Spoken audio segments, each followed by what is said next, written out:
Hey guys, it's Linda McGrath-Cruz from Perfectly Paralegal, and I'm here today with a mini tutorial for you about mail merge.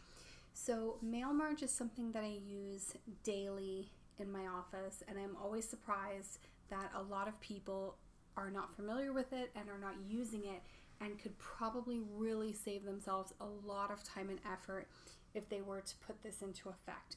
So I'm going to show you in detail how I use mail merge, and hopefully this is a way that you will be able to implement it, or it will give you some ideas of how you can implement it in your own office. Now, the first thing you're going to start with is your Excel spreadsheet with all of your information in it. And I have a standard spreadsheet that I use for pretty much every case. And you'll see that I've pretty much covered all of the information that I could possibly need. In this example, what we're going to do is request medical records from the provider. So this is information that I am gathering while I'm reviewing the plaintiff's discovery responses, their response to requests for production, their disclosures, their interrogatory responses, and also if they've already produced medical records or other information. So for the purposes of what I'm doing, I'm going to need the provider's name, their full address, their phone number, and their fax number. And then to make my life easier, I'm also going to put in a column for the patient's name, which is usually the plaintiff, their date of birth, and then also the defendant's name and the case number. So you kind of have to get creative and think about what information you're going to be using so that you can get it all in there at one time and not have to go back and start from scratch. I also use this same spreadsheet as my log to keep track when I've received stuff. So you'll see that there's a column for date sent, date received, and notes. So they can stay empty or they can have information in them. If you have to use this again, it doesn't matter, because when you go to use this information for the mail merge, you're going to pick and choose which columns you're using. So it's completely fine to have additional columns that you won't use as part of the actual mail merge. So just for our sample purposes here, you'll see I have 3 completely made up doctors, and then of course I have my made up patient and my made up case number. I just want to make sure that everyone knows about this little feature that you can do in Excel. Obviously, the patient name, the date of birth, the defendant name, and the case number is going to be the same for all providers. So the provider information is going to be the same. Obviously, you're going to have to type that in for each provider. But this information that's going to be identical, you don't need to type it in every time. So I would fill in the first row and then highlight it as you've seen here, highlighted. And then I'm going to highlight it and I'm going to copy. And then what I'm going to do is highlight the other rows that I want to insert the information in. And then I used Control-C to copy. I'm going to use Control-V to paste. And you'll see that it's filled in the rows nicely for me. So now that we have all the information filled in, I'm going to show you how you can use this as a mail merge. Also, I already have this in a table format. Hopefully you know how to make a table in Excel. If not, if you were just typing this from scratch, you would have your title rows, which would be row number 1, which you see here. And then after that, you would have your data, which you see down here. So if you were typing this from scratch, it would not be in a table format. What you would do is once you're done filling everything in, you want to highlight the entire portion of the table and then go up to the top and hit Insert and Table. And I can't choose that option right now because it's already there. And it's showing you that you can also do Control-T to insert a table without going up here to click on the top. So we already have a table, so we're all set. So I'm going to save it, Control-S, and I'm going to close it. And now we're going to take a look at the documents that we can use. So typically when I'm requesting records from the provider, well, the first thing that I may have to do is I may have to send blank HIPAAs to the plaintiff. So it really just depends. Sometimes we can send a blank and they will sign the second page and then we can fill them in. But either way, you're going to have to complete the HIPAA for the patient sooner or later, either when you send it to the patient originally for their signature or when you get it back, and you usually get the signature page and then you have to make the first page anyway. So what you want to do is start with the form of your document. So this is just the standard authorization that I use. And you'll see that there's quite a few opportunities for inserting personal information for the patient or the plaintiff. A lot of the information is going to stay the same. For example, here's my disclaimers and the information that I'm requesting. And then most of it's pretty standard. But what I want to do is I have to insert the patient's name, the provider's name and address, and then on the second page, because it's for the purposes of litigation, we include the case number. And again, you're going to put the name of the patient, the date of birth. I usually let them put the social security if they're going to give us the last 4 digits, the address. You're going to put the patient's name here again. You can really have them write in this information, but if you can do it so easily like this, there's no reason not to just go ahead and complete everything for them if you already have the information. So it's really neat and legible, and all they have to do is sign and date it once they receive it. So once you have your document open, what you're going to do is go to mailings and do select recipient. So you have 2 choices here. You'll see that there's a button that says start mail merge. If you do it this way, it's going to walk you through the process of doing it, basically the same way that I'm going to walk you through doing it now. So if you kind of already generally have an idea of what you're doing, you can just click on select recipients. If you are doing it for the first time, you can do start mail merge. And what it's going to do is it's going to add a little assistant on the right hand side to walk you through all the steps. But since I'm going to walk you through it now, we're not going to do it that way.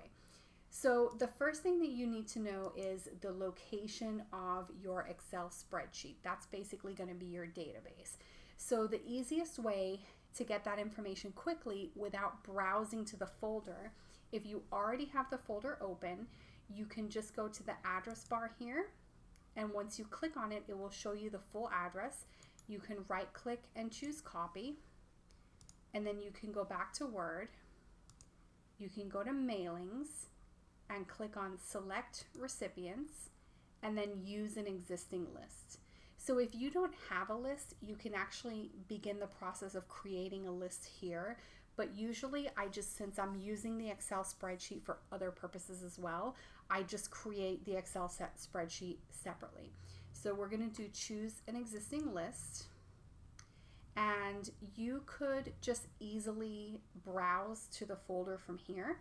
But since we already have the address of the folder, right, because we just copied it from the other folder, you can just paste the address there and it's going to open up the folder for you. So you're going to go ahead and choose the Excel spreadsheet that you already created and click open.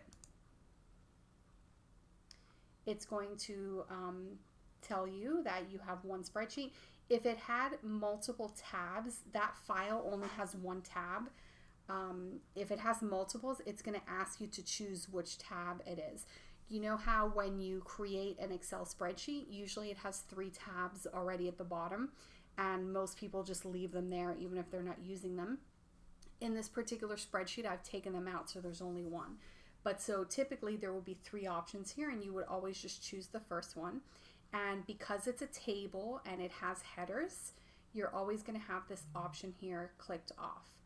First row of data contains column headers. So we're going to hit OK. Now, once you hit OK, it's linked.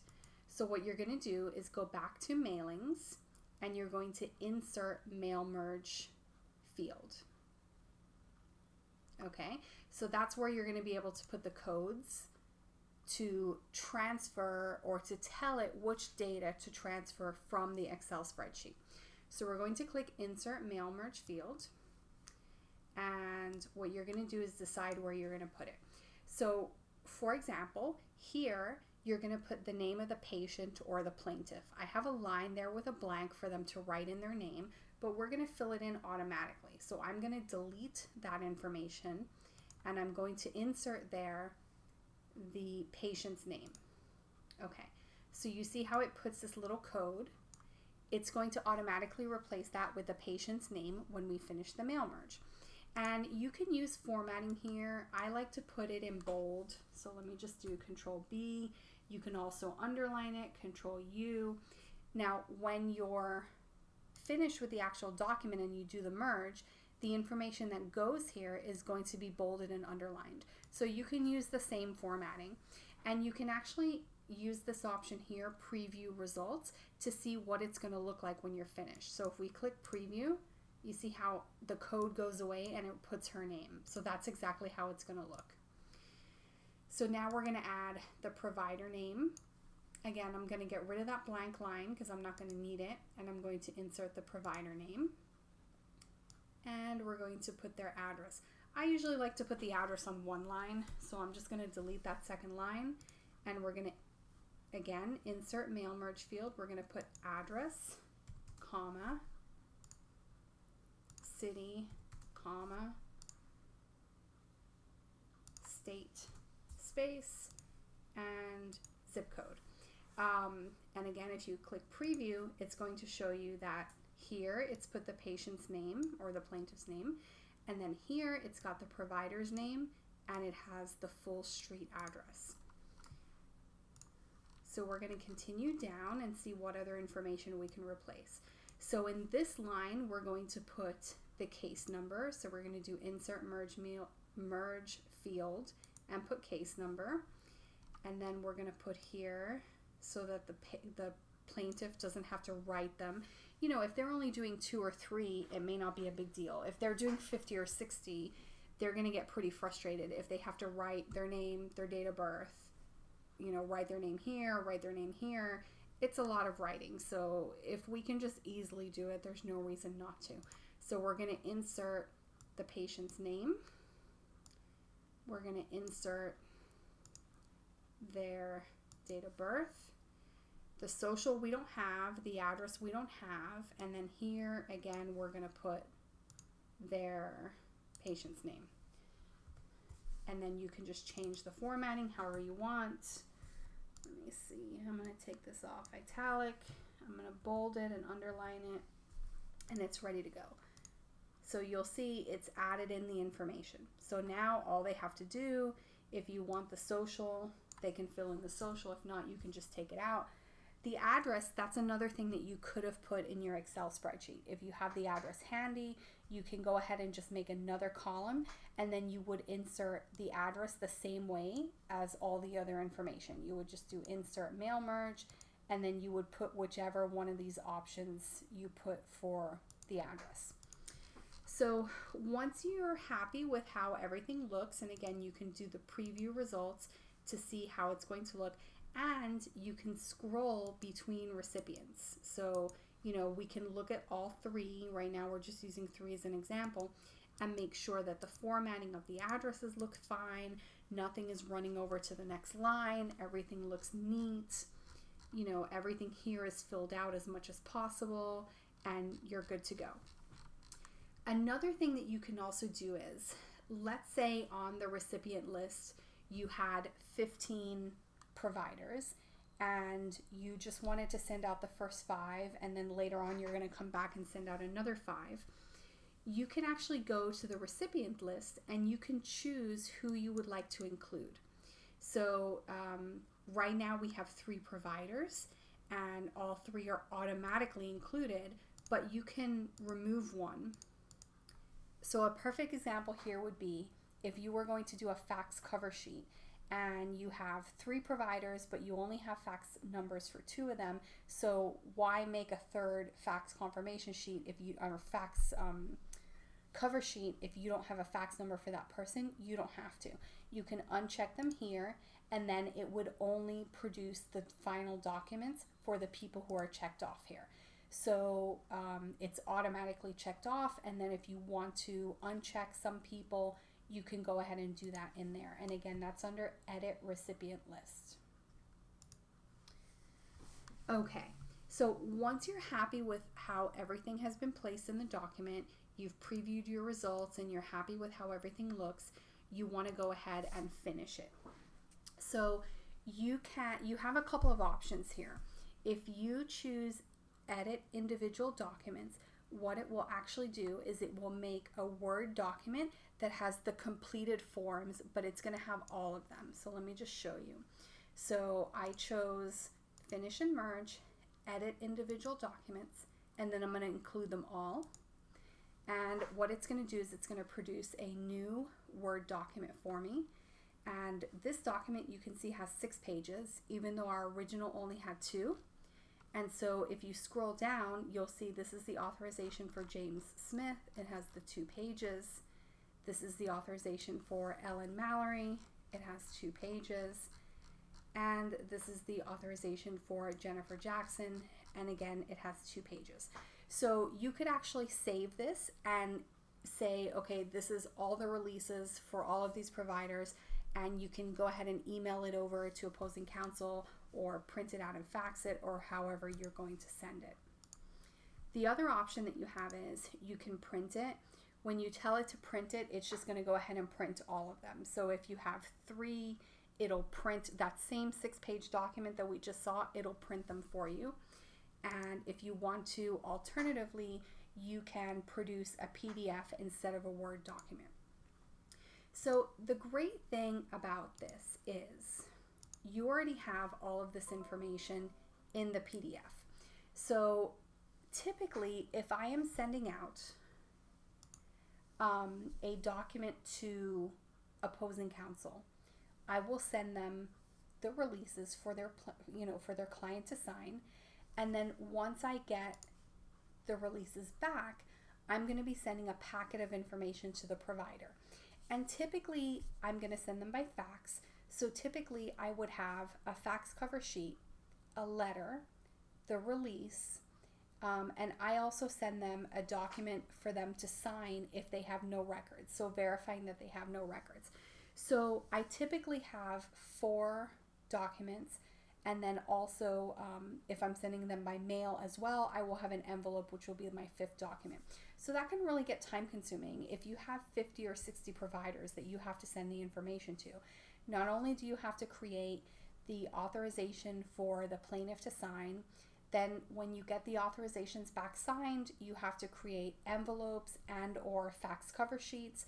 You have to create the letter. You have to create, if you want to use the no record certification or whatever else you're going to be including, you could have 3, 4, 5 documents that you have to create addressed to the exact same people. So there's no reason to do all of that stuff separately. So this is what I do. I have this one document, and let's see, it's 5 pages. So we have the fax cover sheet because I almost always fax them. So my fax cover sheet is page number 1. My letter is page number 2. My no record certification is page number 3. And then the first page of the authorization is page number 4. So the reason I only have the first page is because the second page is the signed one. And so you're going to be attaching, a printed or a PDF copy of the signature page. So right here, I pretty much have 75% of what I have to send to the provider. And it's pretty easy to go ahead and link everything and have it filled in. So we have our blank document. We're going to do mailings, select recipients, use an existing list, right? Because we already have the list typed out. I still have the folder shortcut in my copy paste, so I just went ahead and pasted it in there. And I'm going to choose the exact same record request Excel spreadsheet that we used in the first example. Okay, again, it's asking me to confirm that that's the page I want to use, so I'm going to hit yes. So this is really easy. I'm just going to go through this real quick. You just have to look and see what information you want to fill in. So in this example, we're going to put the provider name. We're going to put the fax number, the phone number. It's regarding this patient, so the patient name. My name's already here. The date is there automatically. I'm also going to put the date of birth. The cover sheet basically stays the same for every request, so that's good to go. Then on this letter page, we're going to put the address let's change the date, October 9th. All right, we're going to insert the provider information. So we're going to put the provider name, the street address, the city, comma, the state with a space, and then the zip code. I don't put the fax number on the letter just because some of the letters are not going to have, if I don't have a fax number for that provider, then it would have kind of an obvious blank, so I don't do that. And then in my situation, I almost always have an individual one individual versus one company defendant. So one individual plaintiff versus one company defendant. So for my purposes, the patient is almost always the plaintiff. And then I have a couple of different companies, and that's why I put the defendant column in the Excel spreadsheet. If you only represent one, defendant, then you don't have to put the defendant in the Excel spreadsheet because the letter would always stay the same. But for my purposes, I could have 3 or 4 different defendants. So I will actually put it in the spreadsheet. That way I don't have to remember to change it in the body of the letter every time. So we have the defendant. I'm going to put the case number. And I'm going to put the date of birth. Okay. There's nothing else in the body of the letter that needs to be individualized for this specific request. So now we're going to go to the no record certification. And again, I'm going to insert the patient name, the date of birth, the provider name, and then the provider's office fills out all the rest of this information. And then we're going to go down to the HIPAA. And again, we're going to put the patient's name, and then the provider information. So we'll put the provider name and the address.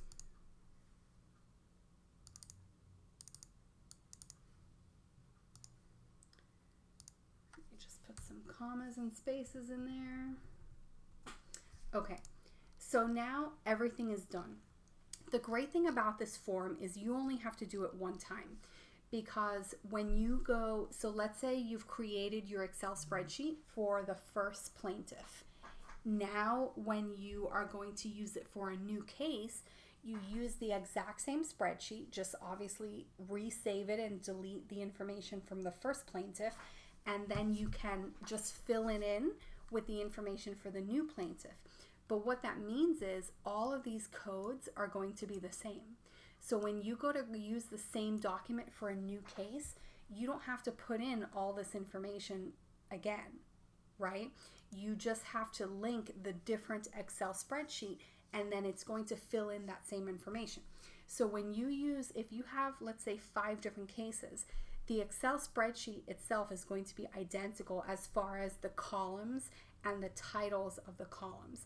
And then you're just going to fill in different providers, different addresses, different plaintiff name, different case number, right? But these keys are going to be the same because they match the Excel spreadsheet column names. So this process of setting up the letter, you don't have to do it next time for a different case because the letter's already set up. And let's say you switch something just a little bit. When you go into the letter, you can do this match fields. And so it will give you the opportunity here to match the old information to the new information. So it will just fix it in this particular letter. So it's very handy. And then all you have to do, once you have everything added in, you can do preview results to make sure that you're happy with how everything looks. If you want to change any formatting, you can do that.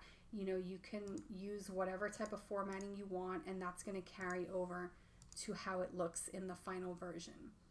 And again, you can scroll between the individuals to make sure that each one looks fine. But so the great thing is, this is a 4-page document. You have your fax cover sheet, your letter, your no record certification, or whatever other documents you use. and the first page of the HIPAA that has the provider's name and everything. And all you have to do is do finish merge. And what I like to do is I like to open them in Word. So I'll just do edit individual documents. Make sure that you choose all. And then it's going to open it for me. So you'll see this particular document is 12 pages because we have 3 sets of 4 pages each. It looks like it might have a blank page at the end. You can go ahead and print it, and it's already in the right order for sending the fax, right? So when you print it, you're going to have fax cover sheet, letter, no record certification, first page of the authorization, then you just insert the signature page, and there you have one packet. So you don't even have to put all the different parts of the packet together. You have everything there. And again, the really expedient part of this whole process is that you don't have to recreate every time this whole letter. So this letter is done. Now you have it forever. You can use it for 500 different cases. You really don't even need to save this form letter in with each individual case. You can just keep it in a central location because it's just going to be pulling from whatever Excel spreadsheet you attach. And so then if you wanted to attach a different one, you can just go back up here, select recipients, use an existing list, and then choose the different lists that you want to use. So it's really a very expedient way of creating 4, 5, 6 different pages of documents that you would normally have to fill in individually. And for me, I deal with this on a daily basis. I could be sending out 25, 50, 100 of these a day. And so the amount of time, can you imagine if I was sending out 100 of these a day and I was doing fax cover sheets separately, letters separately, the HIPAAs separately, envelopes separately, it would take forever. And so you can always do, just touching on envelopes, you can also do envelopes. So to do the envelopes, you would use the exact same data and the exact same process that you already did. You would just go to Start Mail Merge, click on Envelopes, and the process is going to be the same. So, you choose the size of the envelope you want, and then here you would add in these same codes that you're adding here. And actually, to make the process even quicker, you could literally just copy this and paste it onto the front of the envelope. And then you would do the preview results and see that it fills in all the information. So you can really use the Excel spreadsheet for anything. You can use it to send out your HIPAA initially, to send out your packet of contact information, the whole packet to the provider.